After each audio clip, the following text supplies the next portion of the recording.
Guess what? The Minimalists are going on tour with a live version of the Minimalists podcast, and I want to invite you to join us for a night of less. Find your nearest city at theminimalists.com/tour. We'll see you there.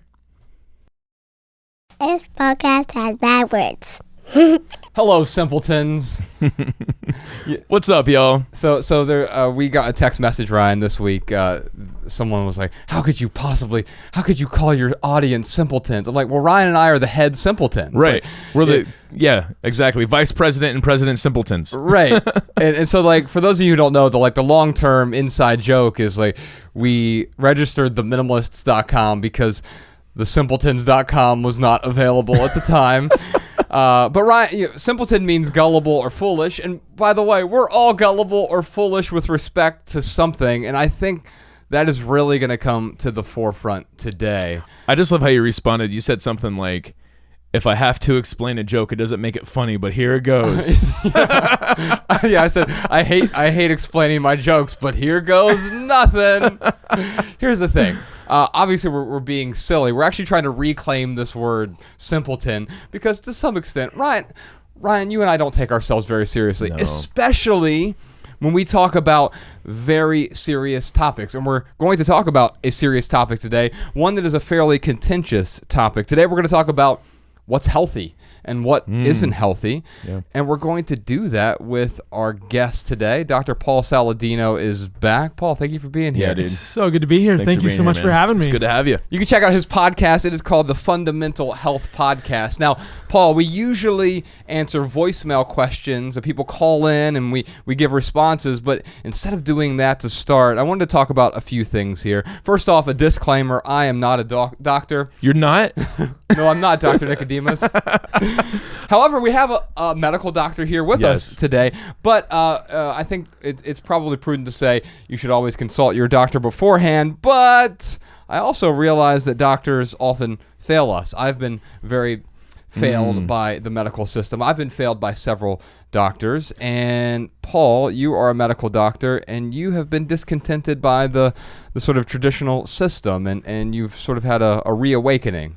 That's true. It's true. I mean, my path to medicine has been circuitous. Before I was a physician, I was a physician assistant in cardiology. And what I quickly realized as a PA in cardiology was that the system that I was a part of tended to treat symptoms rather than getting to the root cause of an illness. And I think before the podcast, we were talking about healthy obsessions and unhealthy obsessions. Well, I think one of my healthier obsessions is understanding the root cause of things. Maybe in another life, I could have been an engineer. I tend to think about medicine with an engineering mind more than a traditional medical mind.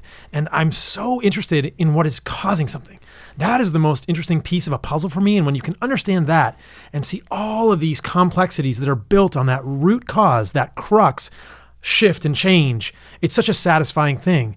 But what Western medicine seems to do, and I don't think this is the fault of any physician, it's more the paradigm and the zeitgeist or the actual way that we think about problems in Western medicine, which is not really a systems perspective.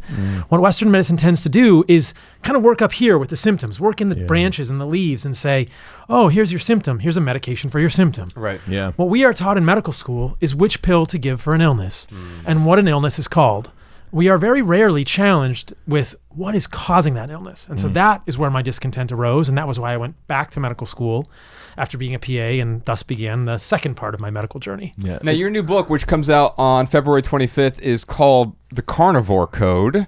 And so I know for some people, they even hear this term carnivore or carnivore diet or carnivory, and they think of like someone who is obviously just eating meat. And that seems like, well, first off, we've been told that, you know, plants and vegetables are the healthiest thing we can eat. In fact, our good friend Rich Roll has been on this podcast 3 or 4 times now, once with you. And so we wanted to bring you back on your own because Rich has been on here a bunch, and he's one of the healthiest people I know. Yeah. He's a big advocate of a plant-based diet. He is also a vegan. He's an athlete. He's in his 50s, and he is wildly healthy. In fact, I would argue that most of the healthiest people I know have a large number of plants in their diet. However, you've written this book, but it's also not, I mean, it is not dogmatic in the way that many carnivores or many vegans can be.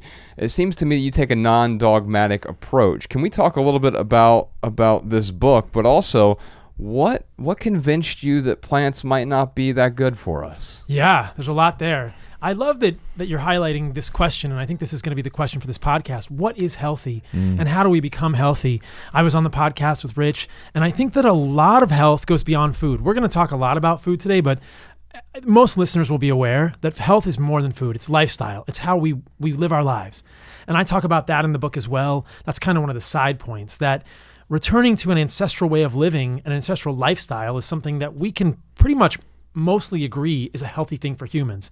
The main point of contention is, how did our ancestors eat and how should humans eat? But beyond that, if we just put that aside for a second, we see lots of commonalities between healthy peoples, indigenous peoples, peoples who are not in modernized countries in terms of lifestyle that probably facilitate health in many ways. Things like exercise, time with community, family, meaningful relationships, meaningful careers, meaningful passions in their lives that they pursue, sleeping in dark environments, not over excessive to blue light, lack of exposure to toxins, and non-processed food. Okay. So those things I think most people can agree on as healthy and health promoting.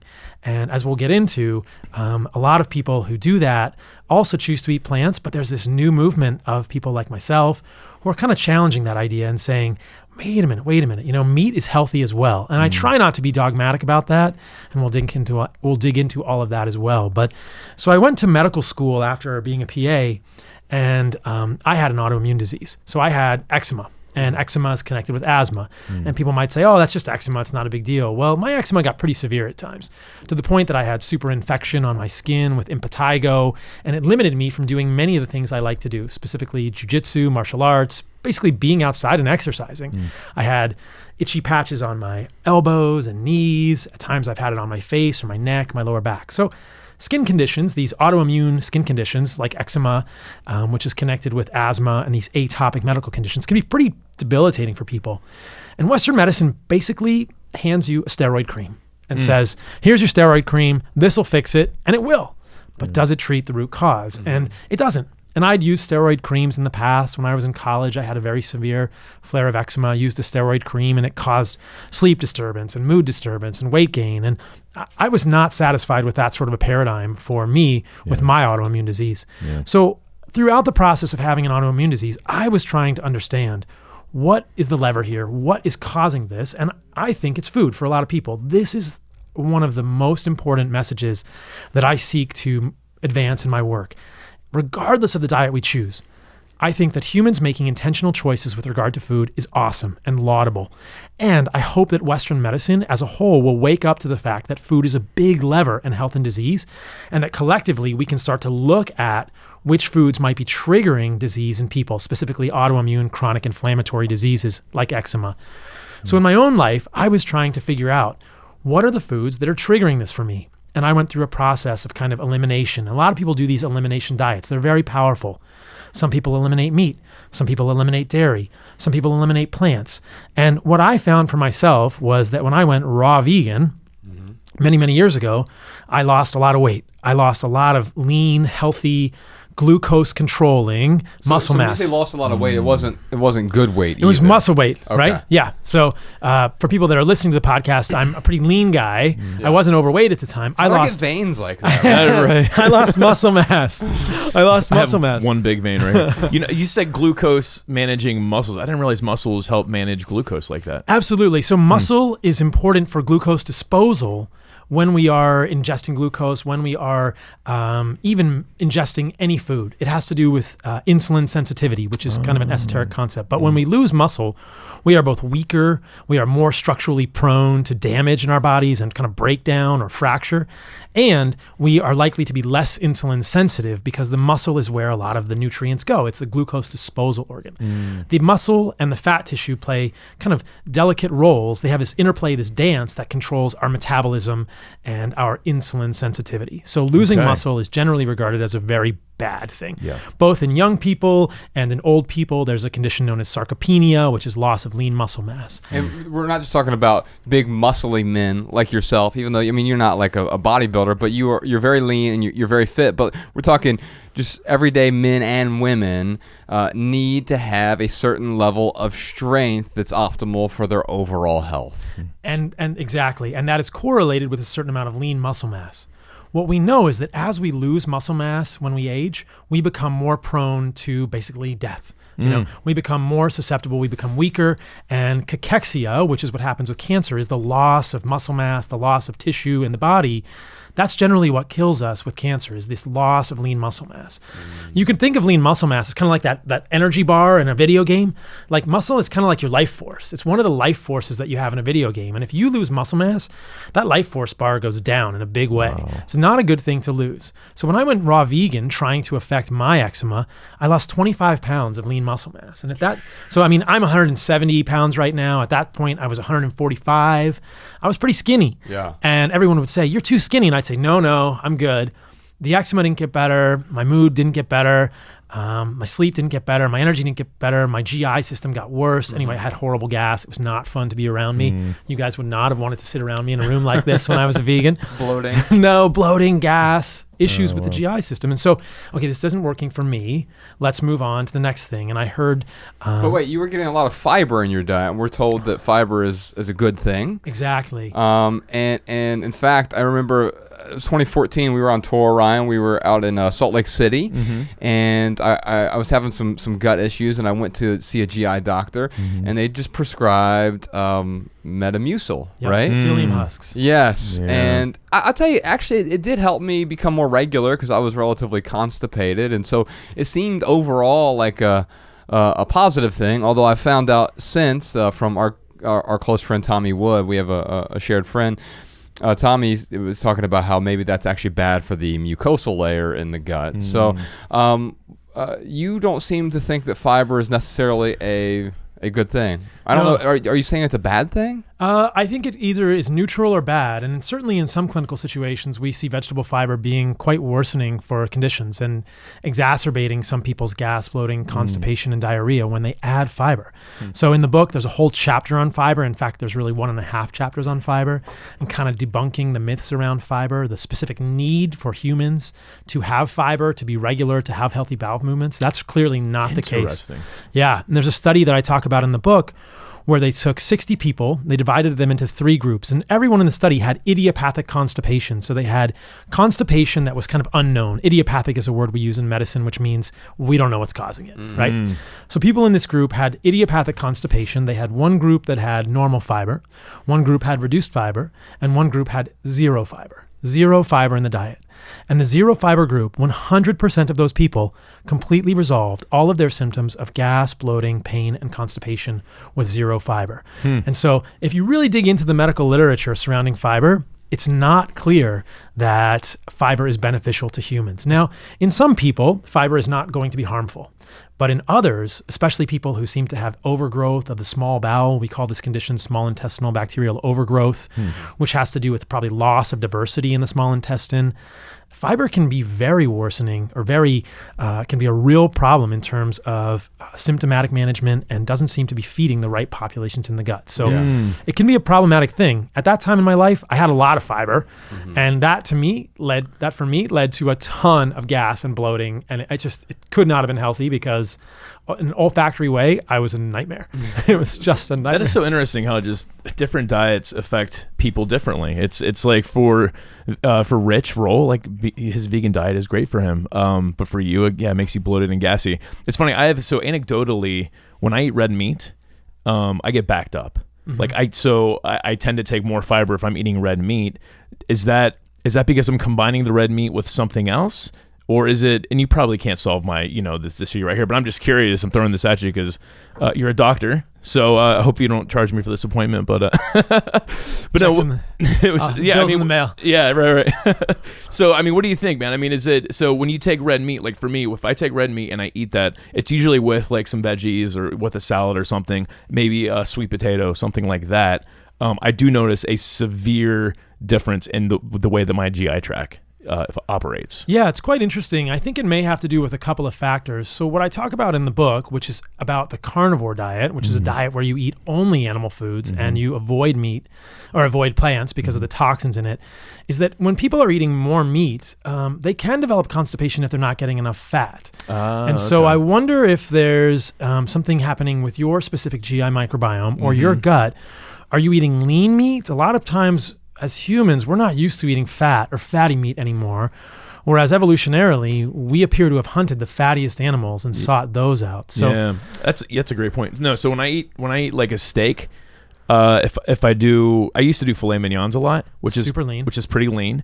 I don't do those anymore because I have found I like the taste of just something that is a little bit fattier, like a prime rib. But what I do with the prime rib is I like the fat if it's chewable, but sometimes you just get the gristly fat that I don't eat. So by default, I actually make it a little bit leaner than when it comes because I'll leave those fatty parts out. That's interesting. So what you're telling me is eat more fat with the steak. Because when I eat ground hamburger meat, that's the only exception, is when that doesn't really affect me. Interesting. And that's because it has more fat in there, I would think. It could have more fat depending on how the fat from the chuck roast that's ground into the ground beef is marbled, or how much fat is in that. Yeah, interesting. Okay, cool. Now we talked about toxins, and so instead of doing voicemails today, I went over to Whole Foods and I bought this magazine called Heart Health.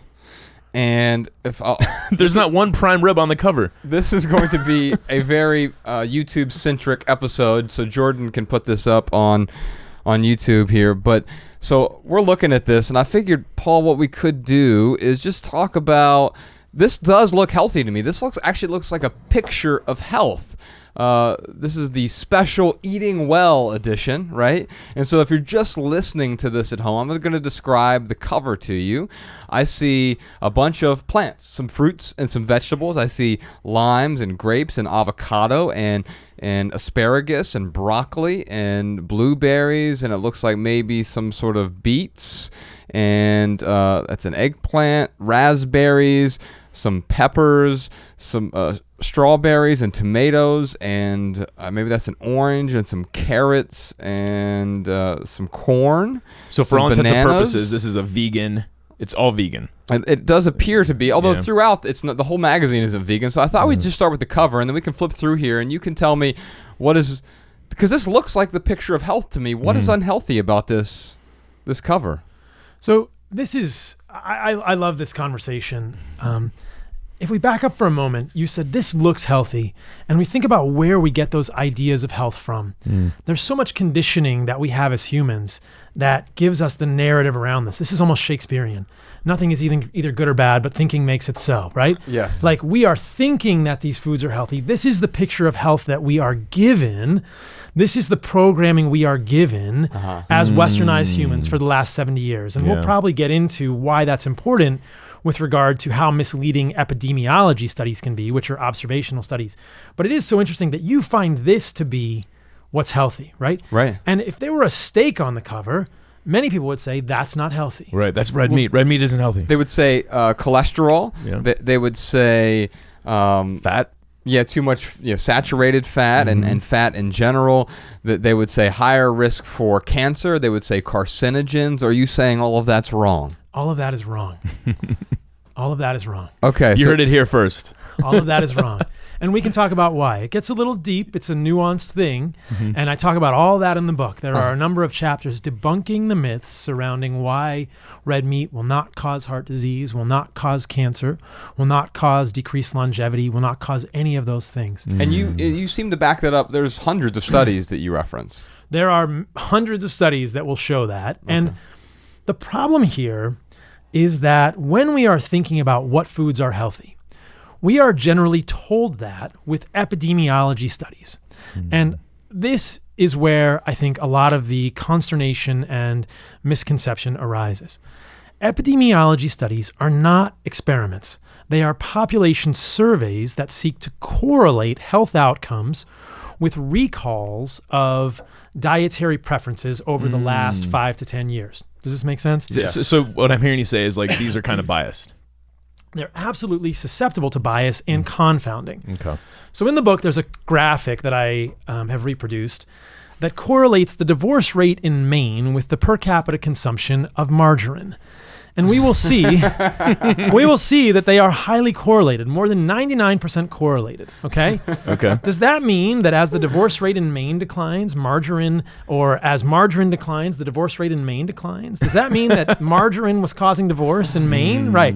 This is the absurdity. There's other correlations we can draw between the number of movies Nicolas Cage appeared in and suicides by hanging. Right? Wow. So that actually makes sense. No offense, Nicolas Cage. do we really think that it's possible, but this is what epidemiology does. Yeah. It creates a hypothesis. Sure. And so much of what we've been told regarding what is healthy and what is unhealthy is based on observational studies, which were never meant to infer or create the judgments regarding causality. Only interventional studies can tell us about causality. Interventional studies are studies in which we have a control group, like the constipation group, and we take one group and we do one intervention. We take another group, we do another intervention, and we watch them closely over a short amount of time. Epidemiology are population surveys.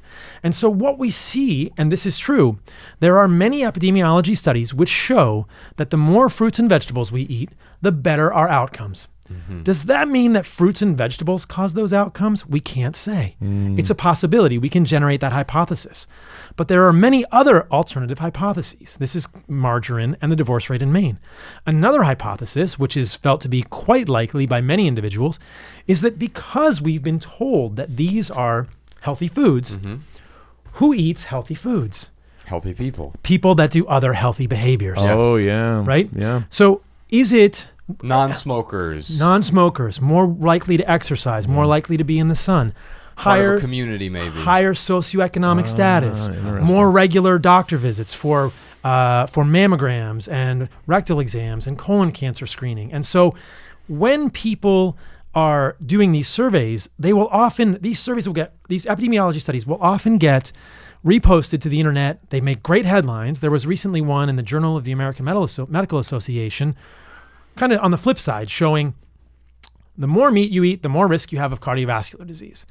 And again, it's an association. They didn't take a group of people and feed them more meat and then see more cardiovascular disease. They took a group of people and they surveyed them and they said, how much meat did you eat over the last 10 years? And they looked at the people who ate the most meat and they had more cardiovascular disease. So this is potentially confounded by unhealthy user bias. On the flip side of this eating well cover with a coterie of vegetables and fruits are people who are eating meat. We have been told that meat is bad for us for the last 70 years. So who eats meat? People who are rebels. This is James Dean, right? These are people who ride motorcycles, who smoke. And how many people do you guys know that eat steaks without bread?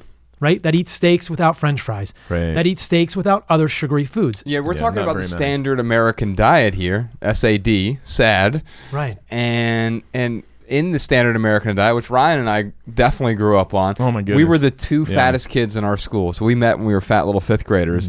I was the only kid fatter than Ryan in fifth grade. Oh, how the tables have turned. I mean, we would eat cheeseburgers as a snack, so it was meat. Now, even the quality of the meat was very questionable, right? It was certainly corn-fed and probably factory farmed, and definitely not organic. And what it was being fed was a bunch of pesticides as well, plus all of the pesticide-ridden sort of products that went along with the meat, the bread, the cheese. I'm saying that in air quotes because American cheese, I don't think that's even cheese. Yeah. And then of course all the salsas that go with that, and the side of French fry, cheese fries. Cheese fries. What's in the sauce? Oxidized vegetable oils, right? Mayonnaise is made from canola oil, corn oil, soybean oil. So epidemiology can't distinguish. They could survey you and you would say, I ate a lot of cheeseburgers. And they're going to say, Joshua's fat. He eats a lot of cheeseburgers. The more cheeseburgers you eat, the more meat you eat, the fatter you get. Okay? Yeah. Epidemiology is not meant to do that. It's meant to generate hypotheses, which we then test with interventional studies. The interesting thing is that interventional studies with meat have been done. And I talk about these in the book. Any guesses what they show? Tell me. It's not harmful. It's not harmful for humans. And why would it be when we think about it through an ancestral evolutionary lens? And I talk about this in the very beginning of the book. Humans have been eating meat for the entirety of our evolution as hominids, and we can get into this in a moment. Many anthropologists, many scientists that I looked at, that I read, that I talked to, believe that the human brain exploded in size, not literally, but figuratively, about 2 million years ago because we began eating meat at that time. There's evidence for hunting practices, these Acheulean tools, so these bifacial tools that kind of look like stone knives, evidence for butchering and hunting. It all happens about 1.8 to 2 million years ago with the appearance of Homo erectus. And then suddenly, if we look at the cranial vault size, brains get bigger. And they just kept getting bigger and bigger and bigger over the next 2 million years. They went from 500 cc to 1500 cc. The point that I advance in the book, the thesis, is that eating meat made us human.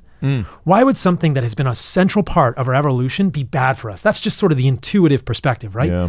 And then when we look at interventional studies, we don't see that either. So there are studies that I talk about in the book where people were they replaced carbohydrates in the diet of any source with 8 ounces of meat. So they ate less carbohydrates. These could be things like vegetables or bread or pasta. And they added 8 ounces of meat. So half a pound of meat. And they looked later on, weeks later, to see inflammatory markers, immunologic markers, DNA damage. All of them went down. They all went down. So how do we reconcile this, right? When the epidemiology studies, like the one from JAMA, say, you're going to eat more meat, that's correlated with more cardiovascular disease. But the interventional studies say meat doesn't harm you. In fact, it looks like it's good for you. And we know intuitively that makes a lot of sense because we've been eating meat throughout our evolution. It's incredibly nutrient rich, and we can talk about that as well. There's a real discordance here. And within medicine, it's widely accepted that interventional studies always trump epidemiology. But this is the message we've been getting from this magazine. Yeah. Epidemiology, epidemiology, epidemiology. And the very misleading, sandy, rocky, unstable foundation of this is healthy user bias and unhealthy user bias. And I think this is at the root of why so many people are confused and why there are so many conflicting studies. I'll just add this and then let you guys weigh in on all of this. The other thing about epidemiology is that we can, for almost any epidemiology study that shows a correlation between eating vegetables and improved outcomes, we can find another that does not show it. Similarly, with eating meat, for every epidemiology study that shows that with eating meat, we have there's a correlation with poor health outcomes, there are conflicting epidemiology studies which show improved outcomes with eating meat. There are very large cohorts in Asia of over 200,000 people. And they show that the men who ate the most meat had the lowest rates of cardiovascular disease, and the women who ate the most meat had the lowest rates of cancer. Wow. How can this be, right? Yeah. How can this be? Are we really that different genetically? No. Yeah. It's a different narrative. I think it's reflecting a different narrative. In Asia, meat is associated with prosperity and affluence. And so who eats meat? People who are doing the healthy behaviors, people who have more money, just like the people in the US and the westernized world. So those are the people, that's the same group of people. They're eating meat in one place and they're eating more vegetables in another place. And so this is why it's so murky, and we have to really look beyond the epidemiology or realize that the epidemiology can be so misleading. That's crazy. Maybe we can just dig a little bit deeper with these studies. So what is it about these foods on this cover that are unhealthy? What is it that? Yeah, let's do that because we're getting into plant toxins now. Well, we can, but also here's the thing: we know that 97% of people listening to this roughly are omnivores, meaning they eat both meat or animal products, and they eat plants. And maybe about 3% are vegans, and then functionally 0% are carnivores. 0% are carnivores. The only carnivores in this room. Right, but here's the thing. You don't eat any plants. Is that correct, Paul? I don't eat any plants. Okay. But in your book, you also, and we'll get into the carnivore-ish thing. We can talk about grass-fed versus factory farm. We can talk about all of those things. But let's talk about the plants that are on this cover. Tell me why you wouldn't eat. Let's go through a few of these here. Fig. Figs are very delicious and nutritious. By the way, if I have to pick between a vegan and a carnivore diet just for deliciousness, definitely vegan diet. Might be, yeah. Because I can have cake all day on a vegan That's right, diet. and Oreos and Pillsbury dough products. All right, so let's look at this. So a fig is delicious, but what's wrong with eating a fig? So I want to dig into that. I just want to frame this all with something you brought up, and I appreciate this so much. I try so hard not to be dogmatic about this. The main messaging that I seek to advance with this pretty contrarian idea of a carnivore diet is, number one, like we just kind of talked about, Meat is not bad for humans and has been a central part of our evolution, is super nutritious.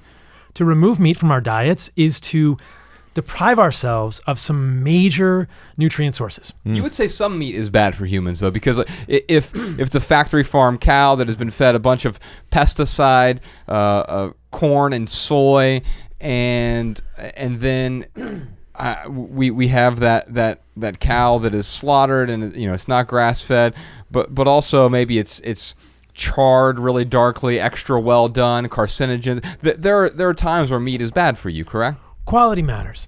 Quality matters. And when I'm saying meat, I'm thinking the three of us are a tribe. We go out and hunt meat that's well raised, that's wild or from a regenerative agriculture farm, right? Okay. Go to Belcampo after We go to this. Belcampo. We go to White Oak Pastures in Georgia. We go these places where they're doing it right, and we can talk about that. Okay. The other part of the messaging that I hope to share with people is that plants are not as benevolent as we have been led to believe. And if we just think about the predicament of plants, let's just put ourselves in the shoes of plant shoes, and plant root shoes real quickly. And then a lot of what's on this cover will become more clear. Cool.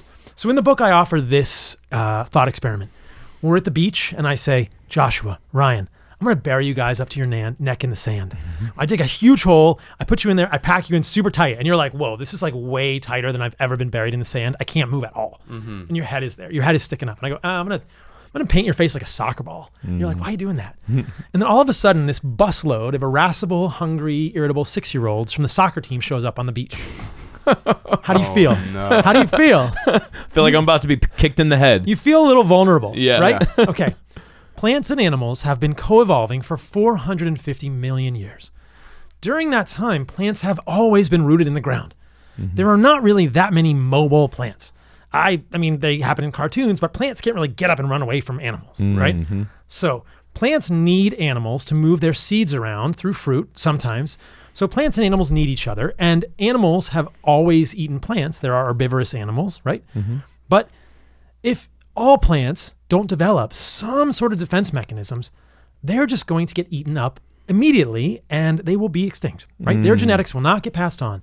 There has been a constant arms race between plants and animals throughout the entire coevolution of these two kingdoms of life.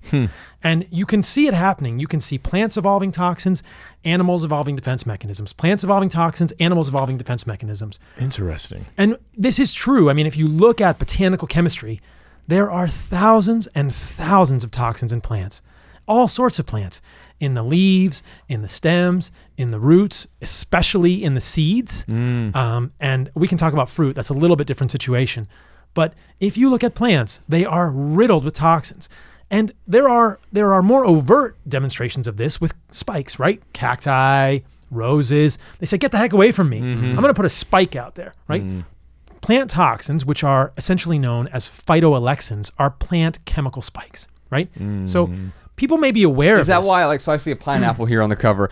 If I eat too much pineapple, my tongue starts burning. There's a digestive enzyme in there that can bother the tongue. Pineapple's a fruit, so it's probably not as toxic as many of these other things. Although it's the most delicious fruit, and that's why it has that sort of exterior cover on it.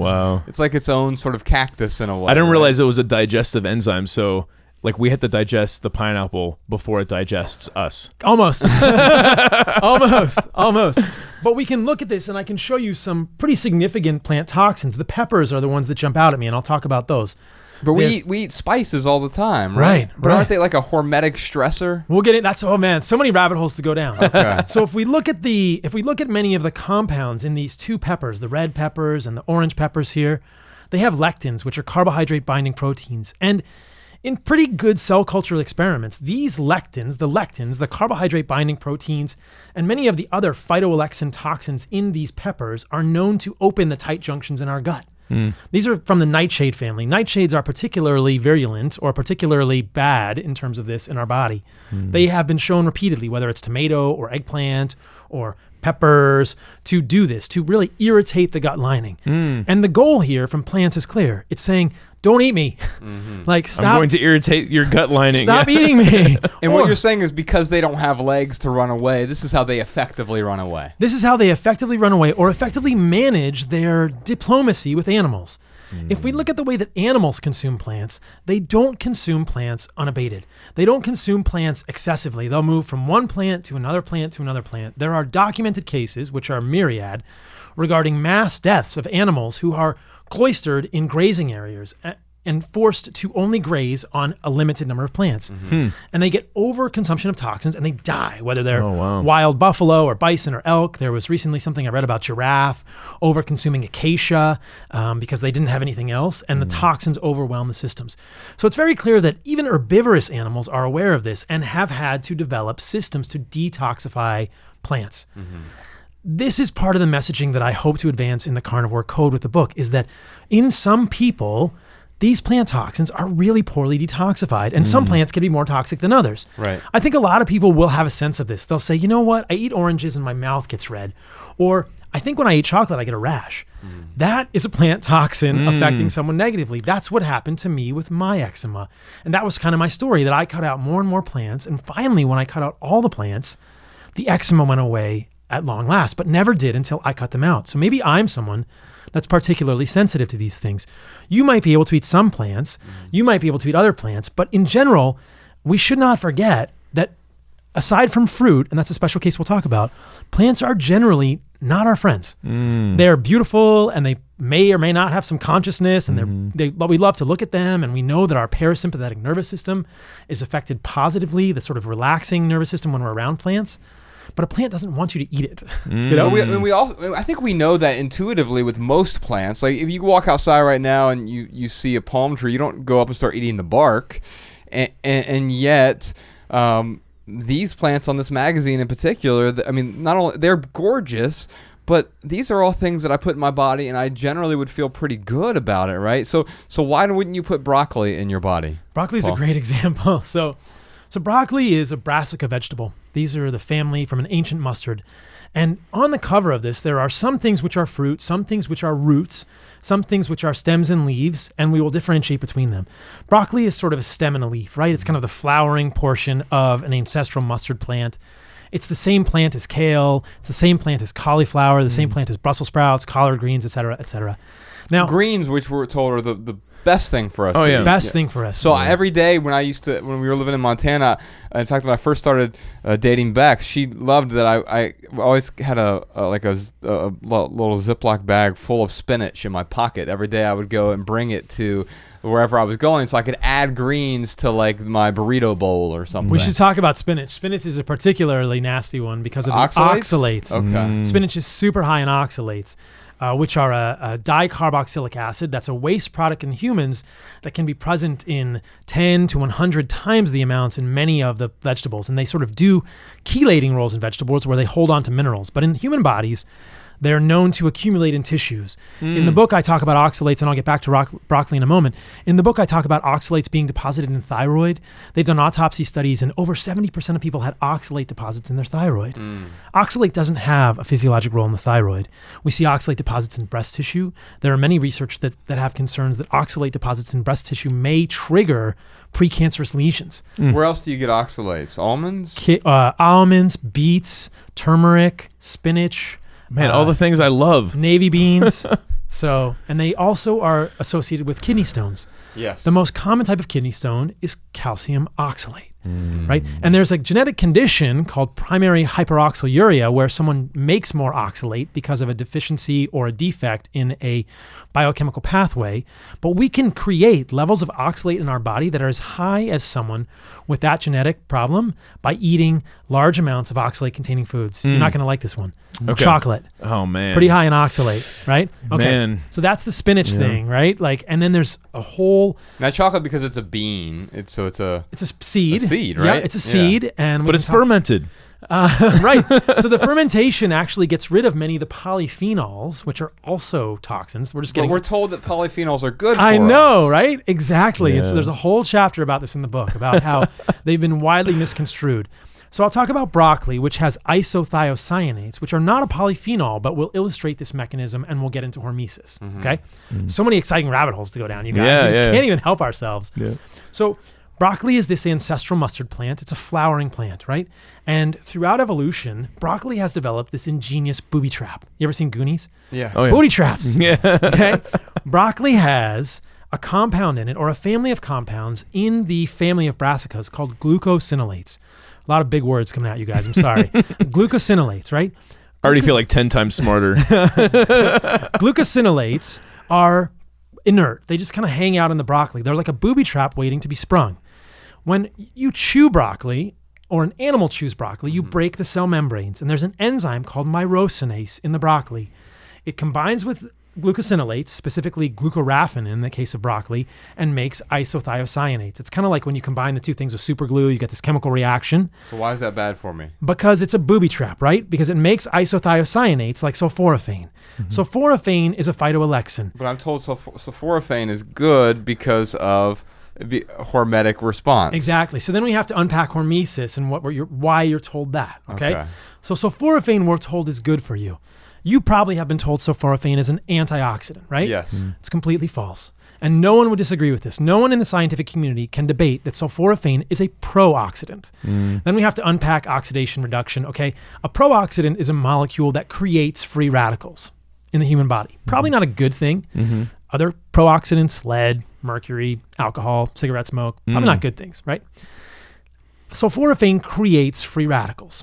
Right? We've been told it's an antioxidant because people are trying to kind of whitewash the actual system and kind of simplify the science.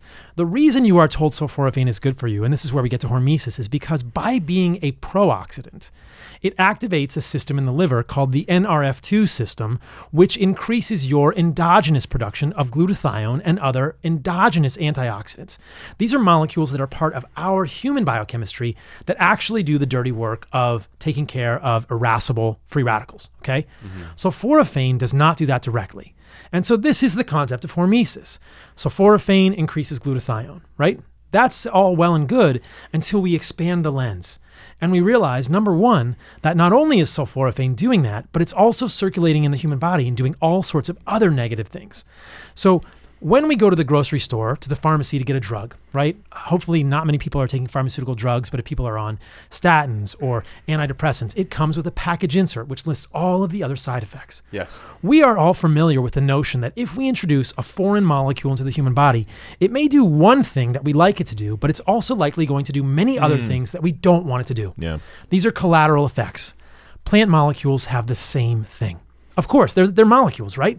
Plant molecule is a molecule. Plant sulforaphane is a molecule. It could be, synthesized and sold to you in a grocery store as a pharmaceutical. And if it would have to do that, they would have to give you a package insert that says this molecule also competes with iodine at the level of your thyroid and may create hypothyroidism if consumed in excess without adequate iodine in your diet. Wow. You guys ever seen the pictures from rural regions of the world where people have the big necks, the glitter? Yeah. That's from consumption of isothiocyanate containing foods without adequate iodine in the diet. These are people who eat cassava, which is a widely grown root, or other root vegetables that have other isothiocyanates that inhibit iodine production in the thyroid. Where do you get iodine? I get iodine from fish or egg yolks, or there's a salt out of Utah, Redmond sea salt, that has a decent amount of iodine. So, interesting. Okay. So, all right. So these booby traps, which lead to free radicals that circulate throughout the body. What are bad about these free radicals? What do these free radicals do? Well, free radicals are bad in general. Free radicals are good in small amounts. Okay. Right? Our body uses reactive oxygen species for signaling. They're bad in small amounts. Okay. They're bad in large amounts. Okay. I misspoke. Okay. What I was talking about first there is the fact that sulforaphane has all these side effects that we're never told about. Okay. Right? And I'll just explain that. And so when you take a medication, you expect that the benefits are going to outweigh the risks. Gotcha. So the benefits that we are told of with sulforaphane are that it's a hormetic, that it's going to increase glutathione. But what if I told you that there are many studies that show that you don't need that sulforaphane to have any extra glutathione, that you can make all the glutathione you need by jumping in cold lakes and rivers, by being in sauna, by being in the sun, and by exercising. Then when we actually look at the net effect of fruits and vegetables, they don't give us more antioxidants. That is where the story falls apart. There's more side effects than there are benefits. Exactly. Yeah. There are more side effects than there are benefits. It's not a unique benefit. So the benefits do not outweigh the risks. And there are lots of risks, and all the molecules have different risks. We can talk about many different molecules. Okay. The sulforaphane molecule has risks because it's a pharmaceutical. It has a package insert. I do want to talk about fruits in a moment, but first, in your book, you have this concept of carnivore-ish. Yeah. And to me, it's like the palatable way for folks who are trying to improve their health. Maybe they have an autoimmune condition, or maybe they have inflammation, or they're just not feeling very good and they need to take on some sort of elimination diet. What is carnivore-ish? Carnivore-ish is, I think, where most people are going to find their sweet spot. It's making animal foods a large portion of your diet, realizing that you get a lot of nutrients from animal foods, and then thinking about plants on a spectrum of toxicity and excluding the plants that are the most toxic or the plants that trigger you the most. And so this is all kind of new thinking. It's kind of new hypothesis. In the book, I offer what my opinion is regarding which are the most toxic plants and a spectrum of plant toxicity. On the more toxic side, I think of things like seeds, because those are the plant babies. They're highly defended in terms of anti-nutrients, digestive enzyme inhibitors, lectins, right? So seeds, like if Ryan is eating a Sunflower bag seeds. of sunflower seeds, that's not good. It's probably, those have lots of the plant anti-nutrients in them and will probably cause lots of digestive issues. What other seeds are bad? So seeds is actually a broad botanical term, which includes grains, seeds, nuts, and legumes. They're all plant seeds, right? We're talking plant babies. Maybe in the book I should have called them plant babies, right? Plant babies. Don't eat plant babies if you have issues, right? But they're so tender and delicious. They're probably the most immunogenic things out there. Do you eat anything other than animal-based products? So is there anything that doesn't come from an animal in your diet? Negative Ghost Okay. Rider. All right. Salt. Oh yeah, well, that comes from the earth. Okay. Sure. So there are minerals. You do So do minerals. plants. Yeah. Yeah. So what I'm hearing you say is you do minerals, and do you do any supplements? I don't do any supplements right now. Okay. Nope. And I noticed you don't drink coffee. I don't drink coffee. And I'm assuming you don't drink alcohol then either. I don't drink alcohol. It doesn't really serve me. Okay. I don't find it to be beneficial. Is there I a can be silly enough without it. Yeah. Is there a health benefit to not drinking coffee? I believe there is, and Okay. my good friend Ben Greenfield and I might disagree on this. There's a whole section in the book about coffee. When he was here, he was like chewing nicotine gum. I know, man, I love Ben. And that's good to have different ideas. It really here. is. It really is. So When it comes to coffee. yeah, when it comes to coffee, so coffee's a seed, right? Oh yeah. Coffee's a it's seed, bean, yeah. and it's not only a seed; it's a bean, it's a seed, same thing. Yeah. Coffee's a plant baby. It's a roasted plant baby. So in the book, I talk about acrylamide, which is pretty much considered a carcinogen, happens when you roast things and you brown them. Plant pesticides, perhaps we're drinking amazing organic coffee here, which is going to have lower pesticides. If coffee's not wet processed, there can be mycotoxins, which appear to be damaging for humans. And then coffee itself contains molecules, caffeic acid, chlorogenic acid, which are polyphenolic. And in the book, I talk about this. The polyphenols, many of the polyphenols, when they're studied, especially coffee polyphenols, have been shown to break DNA in cell culture. So it raises this question, like how much of what we're doing is good for us and how much of what we're doing is actually harming us. And that's why I try to frame it from the perspective of you're buried in the sand, you're making toxins, right? Yeah. Do we really think these things are good for us? And then we weigh the risks and the benefits. Is the benefit of coffee, maybe this is true for some people, maybe people enjoy coffee enough to outweigh the risks. Yeah. But for me, it's like it's a black liquid. My breath smells kind of funny. My teeth get kind of dark, and it doesn't give me any nutrients at all, right? Yeah. And I believe the polyphenols to be dangerous, and I don't think that we need them.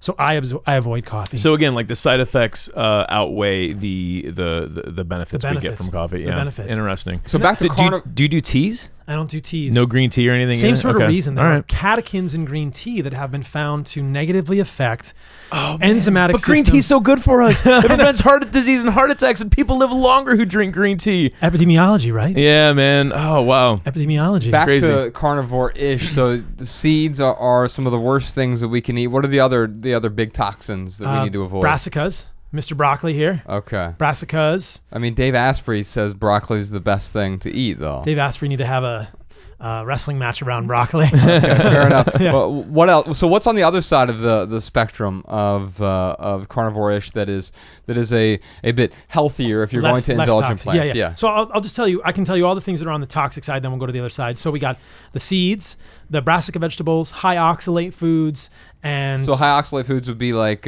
almonds and the spinach and also Beets. sweet potatoes, maybe. sweet potatoes are moderate oxalate, Okay. beets, White turmeric, potatoes? not as much, but white potatoes are a nightshade. Okay. So then the nightshades, and that's the more toxic things, okay? Okay. Really? The least toxic Wow. side, and this is just kind of broad strokes, right? Sure. It's going to be individual. But I do think things like oxalate are probably harmful in most humans. The other side of the equation is I think the least toxic things are non-sweet fruits. So fruits are generally the plant's it's their plant's best shot. It's the pinup girl they put in the window that says, hey, look at me. I'm sexy. Come eat me. They're not going to put a lot of toxins in the fruit. They might put toxins in the seeds that are in the fruit so that the animal doesn't really eat the seeds or... Because that's what they want. The plant wants the animal to get rid of the seed to plant it somewhere else. In a very nice fertile pile of manure. Right, yeah. Right? Yeah, and they want the seeds to come out of the animal undigested. Yeah. Right? So we're talking about avocados then. Avocados, olives, squash, some of the non-brassica lettuces. So like romaine lettuce. Lettuce. Is kale? Okay. Kale is No. brassica. Okay. Yeah. Romaine lettuce. Berries are probably less sweet. Like and then blueberries in blueberries, strawberries, raspberries. These are probably less toxic fruits in my opinion. And then in the middle, I put tubers, and beets, of course, are high in oxalate. So I would put like sweet potatoes in the middle.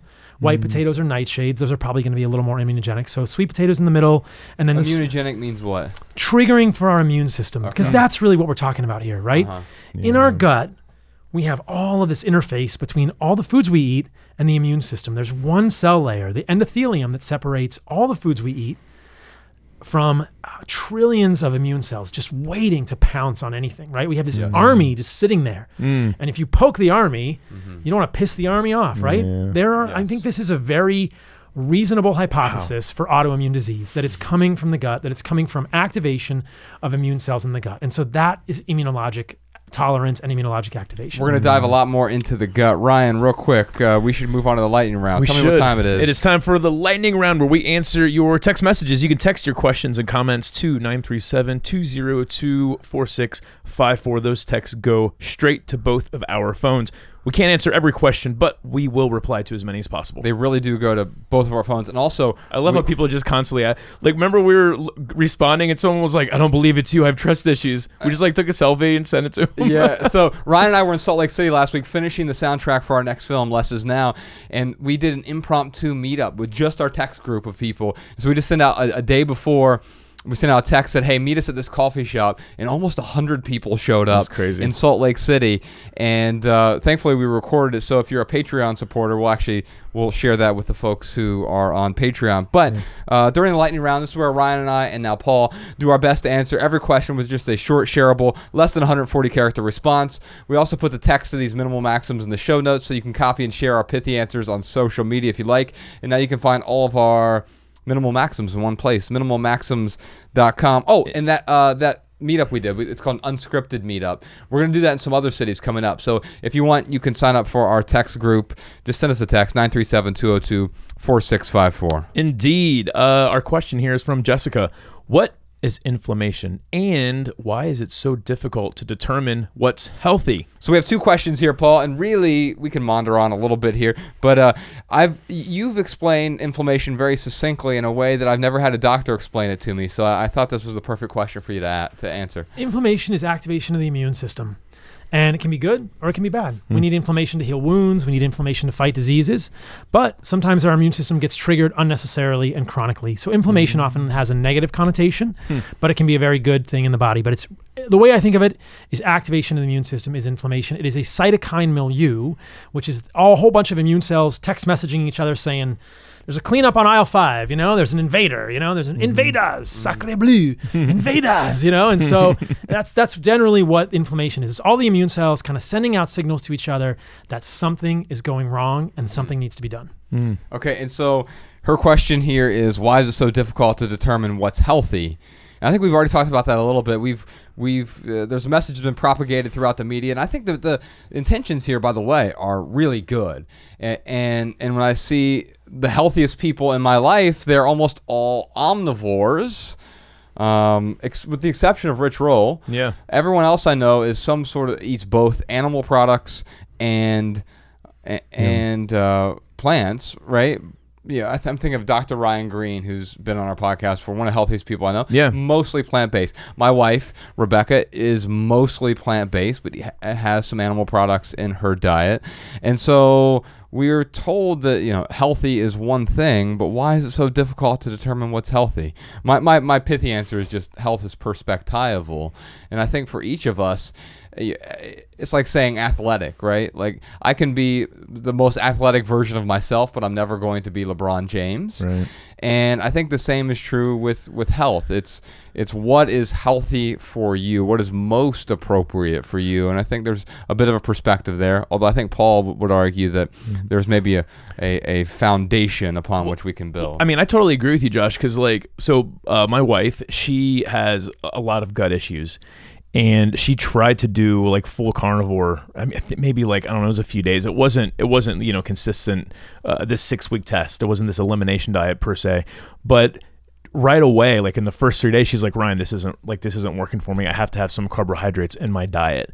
So, I guess, I don't know if she's doing it wrong, if she needs to give it longer of a chance, but to Josh's point, it's like you could be carnivore. You're one of the healthiest dudes I've ever seen. Like your skin is clear. You got veins popping out. You're probably 60 years old, dude. You look like you're 20. But like Rich Roll, man, he's in his 50s, right? Yeah. Yeah, and he looks younger than me, and he's a vegan. So to Josh's point, I do feel like health is this perspectival thing where it depends on how your genes are built and like what your DNA is really built for. Even though we look the same, we got ears, nose, eyes, mouth, we're the same species, our genes still are affected differently with different foods.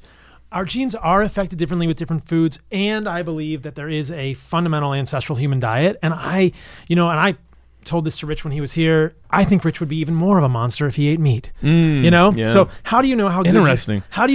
you can be if you're eating that way? Rich may be one of the small amount of people in this world, in this universe, who is able to detoxify all these plant toxins and able to use the nutrients in them well. I think the majority of people can't do that, and that animal foods are the foundational thing for most people. Now, I think there is some genetic variation in terms of how many plant foods we can tolerate, which ones will be more sensitive to our systems than others. But the message that I'm hoping to share is that if people are not well, if they are having autoimmune disease, if they are having inflammation, imagine or realize that plant foods could be the trigger there. There's so much messaging now, go more plant-based, take meat out. Yeah. Well, you can try that, but if that doesn't work, plants could be causing this problem because of all the problems. Yeah. So we'll have to talk offline about what was going on with your wife. Yeah, I was so curious. Yeah. Well, I mean, just anecdotally, like, do you think she should just keep pushing through the discomfort that she's experiencing? Well, what was she experiencing? She's saying, I need more carbohydrates. What does that mean to her? Is she having diarrhea? Yeah, so I don't know the details of that. So yeah, maybe we will. I'll get some more information and maybe I'll talk to you offline on. Many times when people transition from a carbohydrate-centric diet to a diet that is lower carb, they're going to go through biochemical changes. There is keto flu. There's a drop in insulin. People are going to need more electrolytes. There are all kinds of things that can happen to us as we transition. So it depends what she's experiencing there, and I think we could probably walk her through that, whether it was a GI thing or sort of feeling there is biochemical changes that happen as we transition off carbohydrates. And I'll just add that evolutionarily, I just don't think we've had that many carbohydrates in our diet. To have 300 to 400 grams of carbs a day is pretty much impossible in the natural world. And I think that being in ketosis is probably our default state, but so many of us have never been there. So we go there for the first time. It's like the first time you go to Morocco. You're like, I've never been to Morocco, right? A lot of people have never been to Ketosisville. Yeah. And Ketosisville is a different place than what you're used to, and you have to take a plane to Ketosisville, and sometimes that plane has turbulence. We're going to talk about all the benefits of ketosis and also cycling in and out. We've got a lot more to talk about. Ryan, you've got my pithy answer to Jessica's question there is health is a journey, not a destination. And I think so many people, and we'll talk about this during the podcast, people focus on, well, I want to lose weight, or I want to have big veins popping out of my arms. And then they get to that point. Well, to stay at that point, like, you still have to continue down that road of health. So yes, health is not a destination. It is a journey. All right, before we get into our added value segment and our listener tips today, it looks like we got a bunch more to discuss this week, including cholesterol, carbohydrates, gluten, sugar, fructose, processed foods, toxins and plant toxins, and allergies and food sensitivities and why we get them and what to do about them. We're also going to talk about autoimmune issues, skin issues, acne, depression, mental illness. Oh, and supplements. I have a pocket full of supplements. We'll talk about the ethics behind eating meat. I think that's an important discussion that we need to dive into. Also, some of the best foods for the gut microbiome and what we understand about the microbiome and what we don't understand. Also, maybe we can make an argument for a plant-based diet. and so much more with Dr. Paul Saladino. Oh, we've got this article too. Can babies learn to love vegetables? Oh, and we're going to talk about weight loss as well. And if you want to hear all that, listen to this week's Maximal episode. That's right, you're currently listening to our weekly Minimal episode. But each week, Ryan and I record an entirely different, much longer, much more personal Maximal episode on the Minimalists private podcast, which gives us the private space we need to talk about topics we don't usually discuss in public. Plus, it's the best way for us to fund this podcast and keep it 100% advertisement free. When you subscribe to the Minimalist private podcast on Patreon, you'll receive a personal link so that our Maximal episodes play in your favorite podcast app. Find all the details over at theminimalists.com/support. Ryan, what else you got for us this week? Here are some voicemail comments and tips from our listeners. Check them out. Hi, my name is Yarden, and I'm calling from Brooklyn, New York. I had an idea regarding minimizing baby stuff in regards to a question that appeared on the parenting episode. I find it incredibly hard still to get rid of anything that has my baby's name on it. He's almost 1 year old. But I do find that with time and as he becomes more ingrained in our lives, it gets easier. And I don't feel that I need to hold on to every single thing. So my idea is that in line with the minimalist attitude in general, to revisit things. Every few months, I kind of take a look at the things that I've kept around. Cards that we got when he was born, little gifts that we never used, stuff like that. And every few months I find that I can get rid of a couple more things that don't actually add that much value or mean that much anymore. So, it's kind of an ongoing process. It's not a one-stop shop, but it works. Hello, my name is Nadia and I'm from Denver, Colorado. With spring cleaning around the corner, I have a tip to share on ethical recycling of unwanted clothing items. There's an online consignment store called ThredUp where you can recycle your clothes for cash, credit, or donation. One of the best things that we can do for our planet is to consume less, but if we're going to consume, buying secondhand is a great option.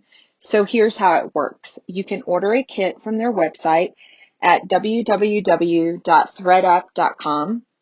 And that is THREDUP. You fill up the box with unwanted clothing items and send it off. They do all the work. They inspect the clothing, they take pictures, and they sell it for you. And you can either get cash back or credit to their store to use on items that you may need, or you can choose a charity of your choice to donate your proceeds to, which is personally my favorite option. And the best part is that whatever doesn't sell, they will ethically recycle those items for you. They're a great company to collaborate with a wonderful philosophy on making a positive impact on our planet, which is if more people wore secondhand clothing items, that would mean less waste. And if everyone in the U.S. bought just one item used instead of something new this year, it would save nearly 6 billion pounds of carbon emissions.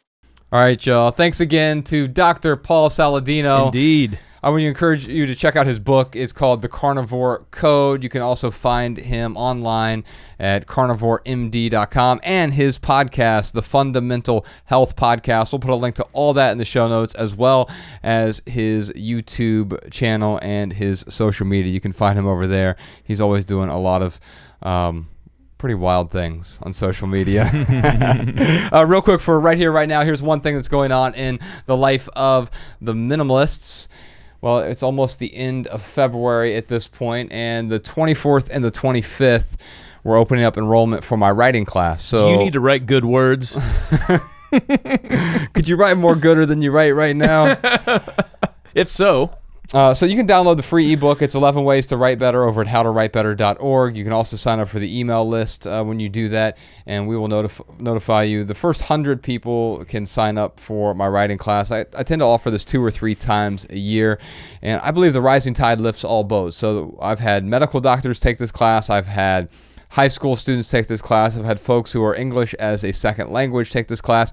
You can really, you give me 4 weeks of your life and I will show you how to write better. I will give you a little bit of a warning, though. It does require some work. So if you can't dedicate an hour a day, it's probably not for you, and that's okay. You can still get all of my free writing tips over at howtowritebetter.org. But if you give me 4 weeks, I can help you write better for sure.